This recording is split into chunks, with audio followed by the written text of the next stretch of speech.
Allahu Akbar. Dengan Quran kami melangkah. Bismillah, Assalamualaikum warahmatullahi wabarakatuh.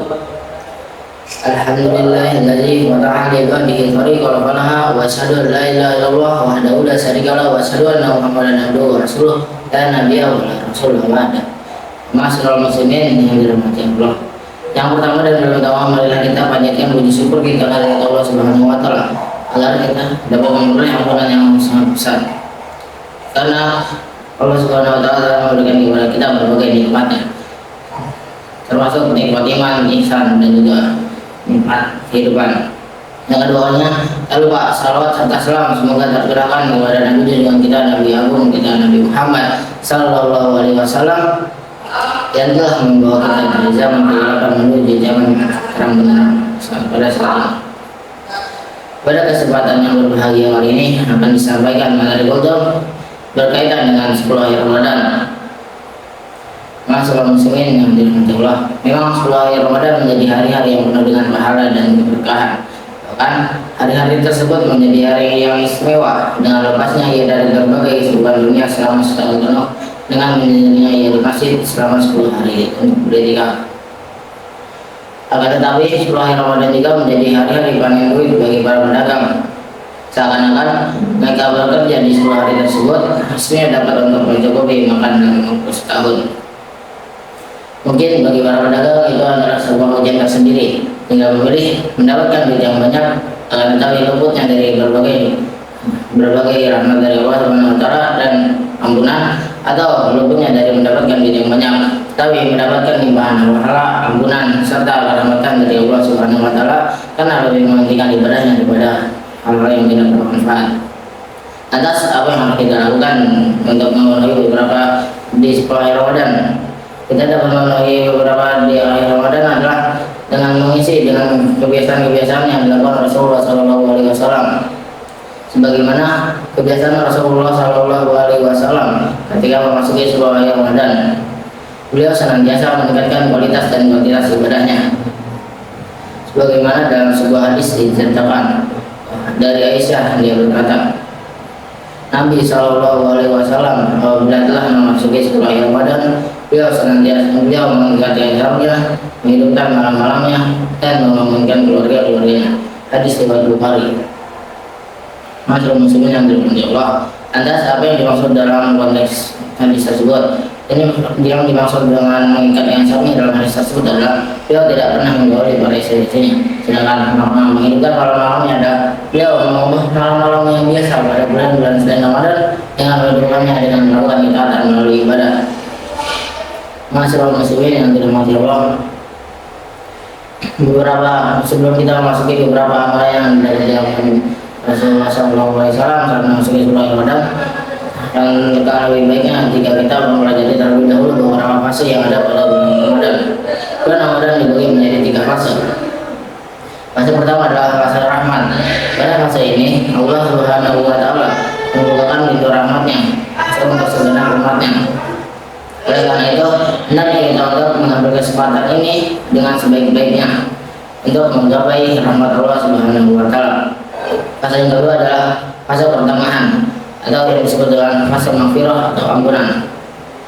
Alangkah baiknya jika pada fase ini untuk ditingkatkan kembali kualitas dan kuantitas ibadahnya agar mendapatkan ampunan dari Allah Subhanahu wa taala yang lebih banyak. Lalu fase yang ketiga adalah fase 10 hari terakhir, atau yang disebut dengan idgham minan, yang adalah bebas dari neraka. Pada fase mulai Ramadan yang merupakan hari-hari turunnya di bulan Ramadan, itu malam yang agung, malam yang diberkahi oleh Allah Subhanahu wa taala. Berikut ada beberapa amalan-amalan yang dapat kita lakukan dalam 10 hari Ramadan. Di antaranya adalah pertama, mencari malam Lailatul Qadar. Malam Lailatul Qadar adalah malam yang agung, malam yang diberkahi, malam yang menilai ibadah yang lebih baik daripada 1000 bulan, atau setara dengan beribadah selama 83 tahun lebih 4 bulan. Dijelaskan bahwa dalam sebuah kitab dijelaskan bahwa Malam Lailatul Qadar diturunkan pada malam-malam yang ganjil, seperti malam pada tanggal 21, 23, 25, 27, serta 29. Ciri kedatangan malam Lailatul Qadar adalah yaitu pada suatu malam udara yang sangat tidak dingin dan juga tidak panas, atau yang artinya adalah malam itu benar-benar hening dan juga penuh dengan kebahagiaan. Amalan yang kedua adalah melakukan itikaf. Itikaf adalah menetap dan tinggal di masjid dengan niat beribadah karena Allah Subhanahu wa taala. Itikaf juga disyariatkan bagi laki-laki maupun perempuan. Namun hendaknya bagi kaum wanita untuk mengikuti beberapa syariat terlebih dahulu. Cara pertama adalah mendapat izin dari suami jika sudah bersuami dan itikafnya tidak menimbulkan fitnah. Amalan sunnah yang ketiga adalah memperbanyak doa. Para ulama bersepakat bahwa doa yang paling utama pada malam Lailatul Qadar adalah doa memohon ampunan atau maghfirah kepada Allah Subhanahu wa taala. Karena dalam sebuah hadis diceritakan dari Aisyah, dia berkata, Rasulullah SAW, aku bertanya, wahai Rasulullah, apabila aku mengetahui suatu malam adalah malam Lailatul Qadar, dan apa yang harus aku katakan di dalamnya? Maka beliau menjawab, maka katakanlah, Allahumma innaka afuwun tuhibbul afwa fa'fu anni. Masih orang muslimin yang dirahmati Allah. Marilah kita bertakwa kepada Allah, takwa yang dapat menemukan semangat hidup dan perjuangan dalam mengejar prestasi amal kebaikan, agar hidup kita tidak sia-sia dan bermanfaat saja, agar hidup kita bermakna dan penuh arti, bermanfaat bagi diri kita sendiri dan juga bermanfaat bagi manusia lainnya. Karena sebaik-baik manusia adalah mereka yang beri manfaat bagi manusia lainnya. Karena Rasulullah SAW pernah bersabda, yaitu yang berbunyi, khairun nasi anfa'uhum linnas, yang artinya adalah sebaik-baik manusia adalah mereka yang paling bermanfaat bagi manusia lain. Hadis riwayat muttafaqun alaih. Mungkin sekian yang dapat saya sampaikan. Kurang lebihnya mohon maaf. Apabila ada kesalahan mohon dimaafkan.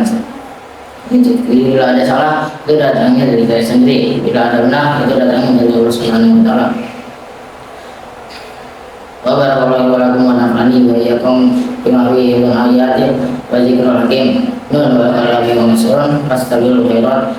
Anzur maqala wa la tanzur maqala. Wassalamualaikum warahmatullahi wabarakatuh.